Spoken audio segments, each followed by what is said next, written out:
Spider strength, people. Think I can fake that? Actually, I do. And who are you supposed to be? Spider-Man. The real one.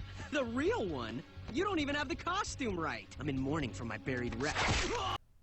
Hello everyone, thanks so much for joining me here today as we get to talk about one of my favorite subjects, comic books. My name is Jose. I love comic books, I love talking about them, I love sharing them with you. Feel free to follow me on social media if you would like. Links are in the description below. I've also posted a link to the Marvel fan site that I have plot synopsis and character bios for this issue. The Amazing Spider-Man 282. In all my excitement to get to the Mutant Massacre, I skipped over this issue, which takes place before the Mutant Massacre. I have this issue. I love this issue. This issue was so... I remember getting it in the at the spinner rack. In my grandfather had gone to the naval base. And I got the comic books, and I came out with this, and oh my goodness gracious, I absolutely love this issue. It's mostly because it was a cool thing when I was growing up. I love a lot of these Marvel 25th anniversary covers. I have quite a few of them, and yeah, this issue just speaks to me. So another cool thing is this issue is drawn by Rick Leonardi, who I think is really cool. So Stan Lee presents The Fury of X Factor. And so we're going to deal with some stuff here that I haven't covered yet in my Amazing Spider-Man run. So it says here that at 6:30 in the morning, arrested and imprisoned for the crimes of the Hobgoblin, Flash Thompson became an unwilling participant in a jailbreak only hours ago. And so now we have the press here, and this appears to be the lawyer of Flash Thompson, and this reporter here is asking her, Miss Banks, is it true that you were conferring with your client Flash Thompson last night in his cell when the jailbreak occurred? And she says no comments. And how many men helped him escape? And so again, no comment here. Does this conclusively prove that Thompson is the Hobgoblin? She says no comment. So we got our credits here. Tom DeFalco is the writer. Tom DeFalco will become editor-in-chief at Marvel Comics in about a year or two. Jim Shooter is still the editor-in-chief. Rest in peace, Jim Shooter. Jim Owsley is the editor. Jim Owsley is also, oh my goodness, that is the nom de plume for Christopher Priest. Rick Leonardi is the penciler, and Bob Layton is the inker. Bob Layton was about to return to Iron Man. This issue is really solid. I think Rick Leonardi and Bob Layton were a great team for one issue, because that's all we get from them. So Rick Leonardi is a favorite of mine. I don't think he ever really got the recognition. So, the reporter here says, Thompson's lawyer is a real pro. She isn't giving anything away, but that won't stop me from getting a story. And so the police captain comes through, Captain Keating here, and so she calls him out. He says, yeah, I understand that you have placed yourself in charge of supervising the efforts to recapture Thompson. He says, that's right. I take it personally whenever anyone busts out of my jail. And so she says, do you think he's guilty of the charges against him? And he says, innocent men don't run from the law. Oh. And so he continues here, and I ain't gonna rest until he's back behind where he belongs. And so we got this dude here with the reddish hair here. He says, you're leaving so soon, we just got here. And he's seeing Mary Jane here, and she says, sorry, Alfredo, I really enjoyed hitting the dance clubs with you and partying until dawn, but this little working girl needs her beauty sleep. And he goes, I thought we were going to, and he says, Maybe next time, Tiger, and gives him a kiss. But, Mary Jane, at least let me have my chauffeur drive you. And she says, it isn't necessary. I think it's, the people say ciao, but but it's Italian for goodbye. So, or is it French? I thought it was Italian. Could be French. Who knows? All right. So, she says, I might have enjoyed spending a bit more time with Alfredo if it hadn't been for that early morning news bulletin. Peter Parker must be frantic. He's known Flash Thompson so much longer than I have, and she calls out for a taxi. And so she takes, it says here, it takes the cab downtown. And so she pays her fare here. And she says, I hope Petey's in his apartment, since he is secretly Spider-Man looking for Flash could present a real dilemma to him. Now, real quick, she knows at the end of the oh my goodness gracious,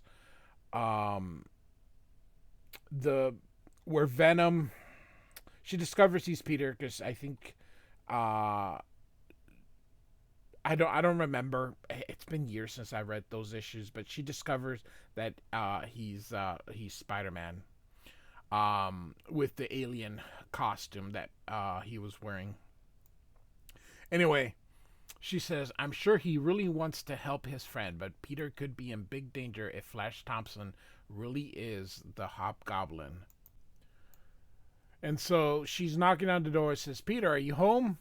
No answer. I guess I'll have to use the spare key his landlady gave me when I recently helped redecorate his apartment. That was in Web of Spider-Man 15. No, we have not covered that. And she says, it's funny, I haven't felt comfortable in this place ever since I first realized that Peter was Spider-Man. And so, again, she discovered that during the alien costume saga. I hate the thought of him out risking his neck in that stupid costume, and I'm always afraid of what I might find here. And so she continues here. Oh, well, no sign of him unless he's in the bathroom. And so out loud, she goes, Peter, are you in there? And she walks in and yells his name as she finds him unconscious on the bathroom. And this is really contorted. At first, it kind of looks like he's on his back, but it just looks painful. And so we're going back in time here. You see the innocent men don't run from the law. We're at the Daily Bugle. And the guy in the TV says, I ain't going to arrest until he's back behind bars. And Jonah thinks Keating sounds like he's out for blood.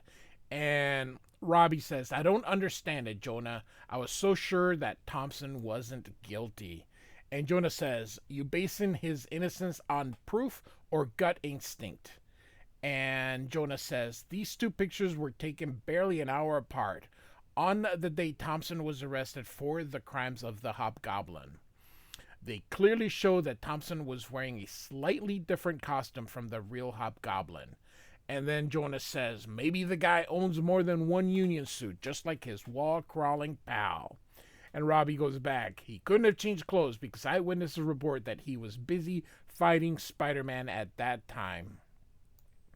And so Jonah says, too bad Keating isn't out hunting him, meaning Spider-Man. And Jonah says, but Jonah, Spider-Man's not really involved in all this. And he says, don't kid yourself, Robbie.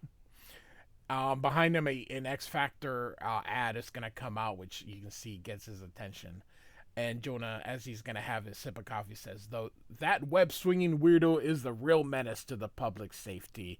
And as he hears it, you hear the ad says, more and more people are threatened by the dreaded mutant menace.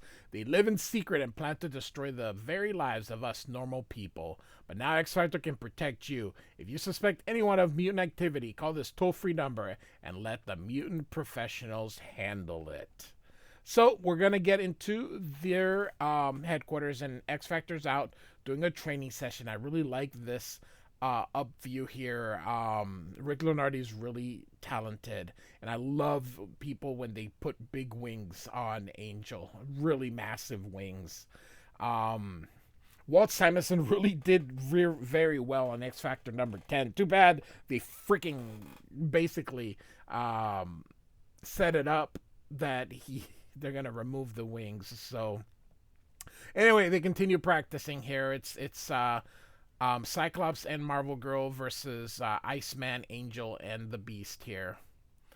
It's like in Scooby Doo when Shaggy takes Vilma, or not Vilma. Shaggy takes Daphne and leaves Vilma to go with Shaggy and Scooby, or sometimes he'll take all the other two girls and leave Shaggy, but who knows what he's doing. Anyway, so they're trying to get Beast. He's avoiding it, and she uses her telekinetic powers to raise the trapeze here, and knocks Angel against Beast, and so Jean and Scott win, and they're interrupted by Cameron Hodge, and he says, "We have a client with an interesting job offer. Meet me in the conference room in 5 minutes." And so he explains that JJJ wants Spider-Man captured, and Jean is like, "What?" And B says, "Tell him to call C Factor. We specialize in mutants, not costumed cornballs." And Angel says, "Hank's right. Spider-Man's no mutant." And Hodge is like, "Well, he does stick to walls. That's his mutants to the man on the street." He says, "Look, we get a lot of cranky calls that are easy to dismiss. People reporting neighbors as mutant, but we can't just brush off an important person like Jameson." And Jean Grey's like, that's not what we formed X Factor for.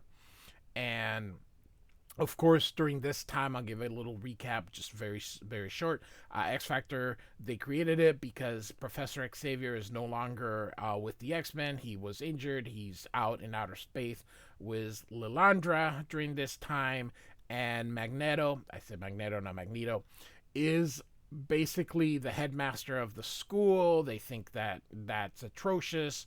And so they basically train mutants by using the X Factor as pretend they capture people. Anyway, so she says we're not bounty hunters, and Angel says, "Well, the public thinks we are thanks to our own ads." And Iceman says, "Hey, who says we can't help Spider-Man the way we help our fellow mutants?" And so Hodge is like, "And just think of all the free publicity you'd get from this assignment." And so Angel and the team all look at Cyclops and says, "Well, you're our leader. What should we do?"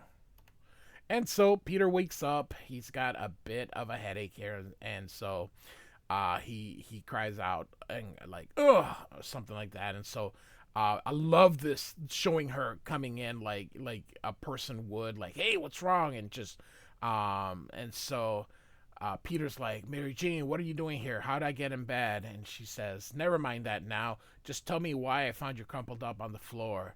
And he says, "I don't even remember getting home last night. Must have passed out right after I slipped through the skylight." And so she says, "What happened to you, Peter?" And he says, "I was trying to earn some money to help Flash Thompson pay his legal costs. Took a temporary job, but things went sour and I was clobbered by a big bruiser named Rhino. He must have hit me a lot harder than I thought. My head is still pounding." That's in the previous issue. As of this recording, I have not covered that, but I'm meaning to get to. And so he says, "I feel so nauseous. Got to rest, sleep." And so she thinks here, Peter doesn't know about Flash's escape from jail. Should I tell him? He'd want to know. How can I burn him now? He's in no shape to help anyone.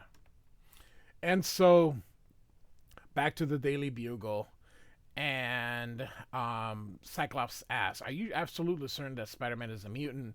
And Jameson says, "What else can he be? You ever see how he hangs upside down? Weird, I tell ya."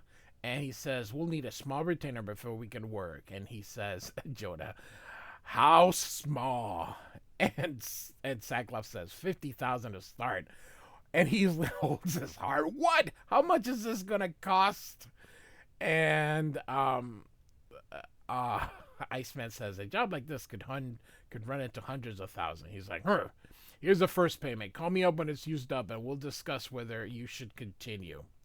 And so he gives him the check. I'm paying for this out of my own pocket because I honestly believe that wall crawler creep is a threat to society. I'm a very big man in this town. I expect results for my money. And Cyclops, as the team walks out, says, we understand, Mr. Jameson. I'm sure you do. And so Robbie says, how can you do business with those people, Jonah? They're cheap, cold-blooded hunters. And Jonah says, not so cheap. Besides, Robbie, there's no way I can lose in this deal. If X Factor comes through from me, the city will finally be safe from Spider-Man. If not, I can expose them as fraud. Either way, the Bugle and Now magazine are guaranteed some pretty juicy headlines. And Robbie says, I know that smile, Jonah. You intend to mount a campaign against these people, even if they do succeed. And Jonah says, of course, it's in its own way. X Factor is as much a menace to society as the web swinger. They're vultures who are fueling the country's anti-mutant paranoia for their own profit. Isn't that exactly what he's doing with Spider-Man?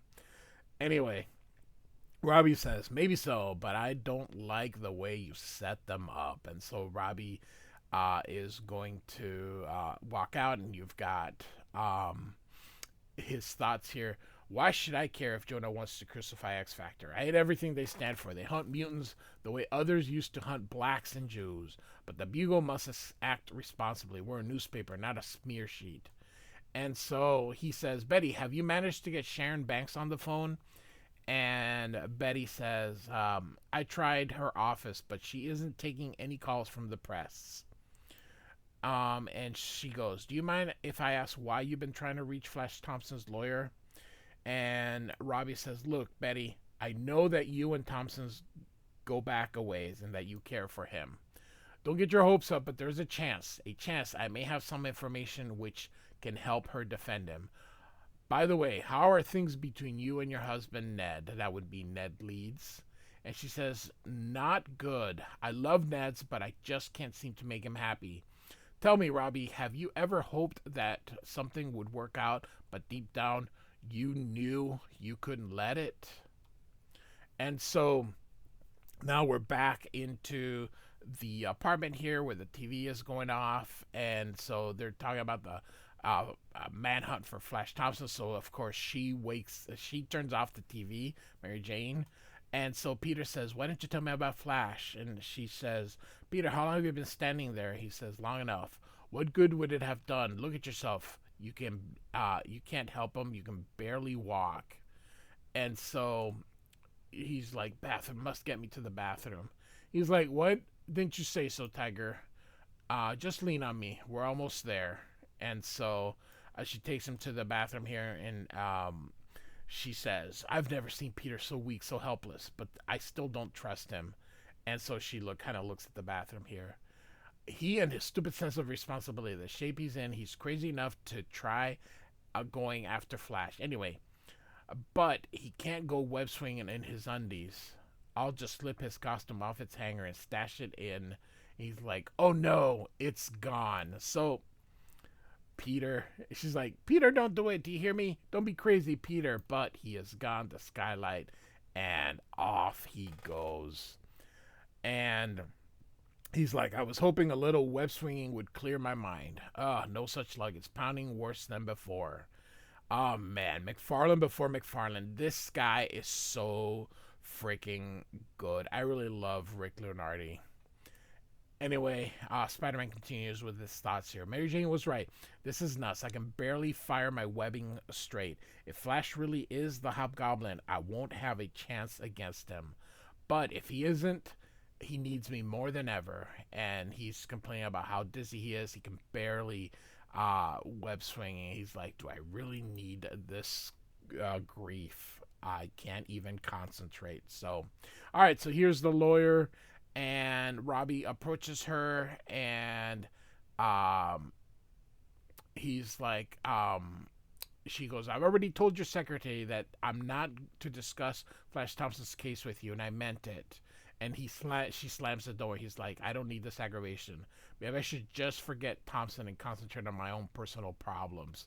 And it says here, Peter Parker, Spectacular Spider-Man number 17. I love how You had two stories going on at the same time. It was just so cool. It didn't. e- e- Each one wasn't dependent on the other. It was really a good. I just love this era. Again, another beautiful pose of Angel here. They're looking for X Factor. I'm sorry, they're looking for Spider Man here. Got the Beast, and so the Beast finds him here. And so he's gonna contact the others, and so he lets them know where he is, and so he goes, "Should we approach him as mutants or as mutant hunters?"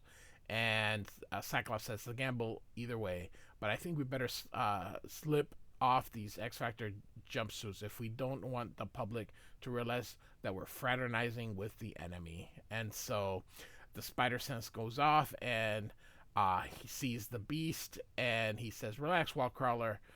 I'm on your side." He's like, "Yeah, sure you are. What do you want?" And he's like, "I'll explain. Just keep your distance." "All right.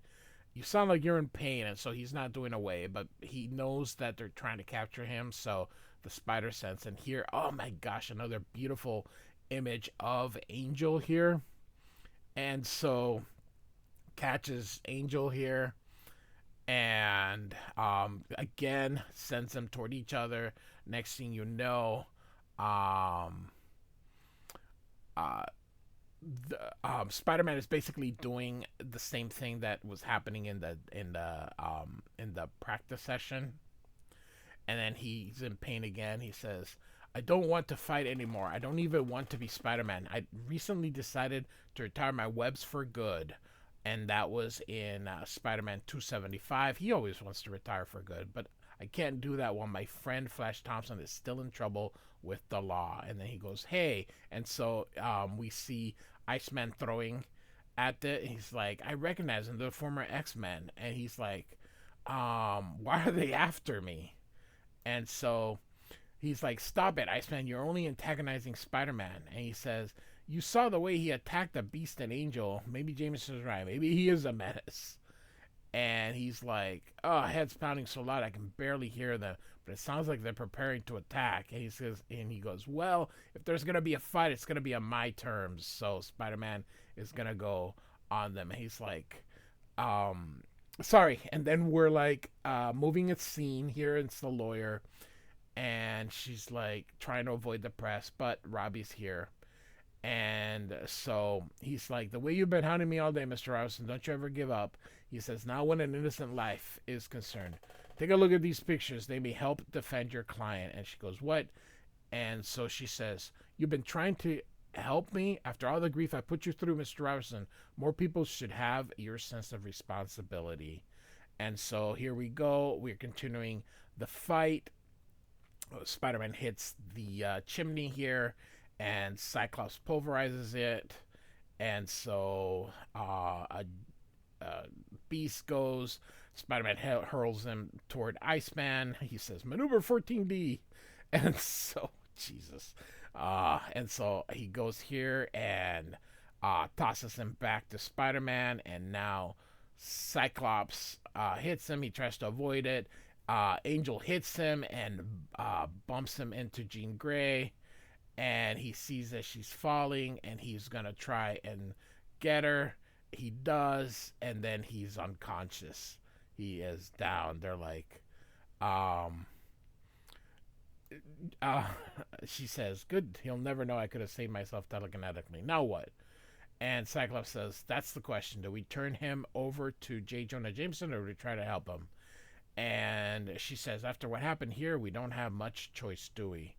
And so back to the Daily Bugle, and Jonah's like, "Where have you been, Robbie?" Jameson, sorry, it was somebody else. "Jameson's been crawling the walls looking for you. He wants you in his office pronto." He goes, "I'm already on the way." And so they're returning, X Factor is returning the check. He's like, Spider-Man's not a mutant, and like, "Who cares about that? I want that web swinging stooge locked up." And then he says, "Perhaps you should consult with one of the local law enforcement. We deal with mutants." And then he's like, "You're frauds, and you haven't heard the last of this matter." He's like, "Have a good day. Please feel free to call us whenever you have a real mutant problem." And so Jonah's like, the nerve. Robbie, if you want to flay them alive, do a full expose in the Beagle. Turn public opinion against them. And Robbie says, no. I want to write an editorial demands. And he goes, what? As much as I dislike those people as much as you do, but we have a responsibility to our readers. If you want, I'll assign reporters to investigate them and we'll print the real facts, good or bad. But I won't do a hatchet job for you. Here's my key to executive washroom. I may not be needing after today. It's your choice. You can send me down the editorial or my key in the inner mail office. I won't need both, meaning he's going to quit. And so they finally wake up. Spider-Man wakes up. They say, sorry about the fight earlier. We were actually trying to help you. And Spider-Man's like, well, you could have fooled me. And so Spidey's like, hey, I thought you only hunted mutants. He's like, Jason hired. He was like, why am I not surprised? All right. And so Spider-Man leaves. It says, take care. And Spider-Man once again says he's going to quit being Spider-Man after he helps Flash Thompson. And then we got the inner office, and he opens up, and it's the key, and he smiles.